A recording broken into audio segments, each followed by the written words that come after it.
চলুন আজ doctor M আলীর ক্লিনিক্যাল অভিজ্ঞতার আলোকে নি রিপ্লেসমেন্ট বা হাঁটু প্রতিস্থাপন সম্পর্কে বিস্তারিত জেনে নিই।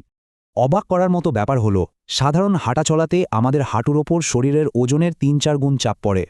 আর সিঁড়ি দিয়ে ওঠার সময় এই চাপটা এক লাফে বেড়ে শরীরের ওজনের ৭-৮ গুণ পর্যন্ত হয়ে যায়। একদম নিখুঁত একটা ভারসাম্য। আমাদের স্বাভাবিক হাঁটু ঠিক এভাবেই দারুণ স্থিতিশীলতা আর অসাধারণ গতির ব্যালেন্স রাখে। কিন্তু অস্টিওআর্থ্রাইটিসের মতো রোগগুলো খুব দ্রুত হাঁটুর কার্টিলেজ বা তরুণাস্থি ধ্বংস করে। শুরু হয় তীব্র অসহনীয় ব্যথা।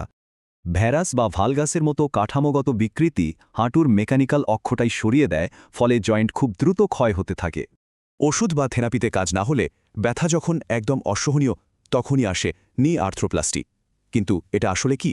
এটা শুধু হাড় জোড়া দেয়া নয়, বরং ক্ষতিগ্রস্ত জয়েন্টকে খুব সূক্ষ্মভাবে নতুন একটা সারফেস বা আবরণ দেয়ার প্রক্রিয়া। হাঁটুর স্বাভাবিক মেকানিক্স ফেরাতে সার্জনরা খুব সতর্কতার সাথে লিগামেন্ট ধরে রাখার বা প্রতিস্থাপনের ইমপ্ল্যান্ট বেছে নেয়। এবার আসা যাক আমাদের দক্ষিণ এশীয় এবং বিশেষ করে বাংলাদেশের রোগীদের ক্ষেত্রে ডক্টর আলীর কিছু ভীষণ গুরুত্বপূর্ণ পর্যবেক্ষণে।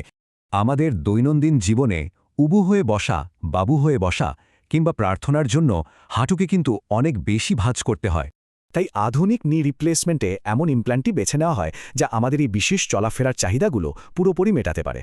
স্থূলতা বা অতিরিক্ত ওজন কিন্তু অস্ত্রোপচারের পর জটিলতা মারাত্মকভাবে বাড়িয়ে দেয়। তাই মেটাবলিক ঝুঁকিগুলো নিয়ন্ত্রণ করা ভীষণ জরুরি। তাই সেরা ফলাফল নিশ্চিত করতে অপারেশন থিয়েটারে ঢোকার আগেই রোগীদের মেডিকেলি একদম পুরোপুরি প্রস্তুত করে নেওয়া হয়।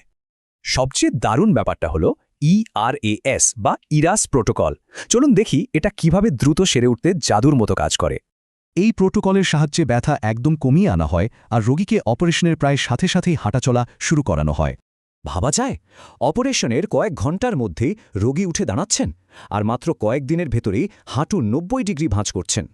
এই ইরাস প্রোটোকলের কল্যাণে হাসপাতালে ১ সপ্তাহের লম্বা ছুটির বদলে এখন মাত্র ১-২ দিনেই বাসায় ফেরা সম্ভব হচ্ছে।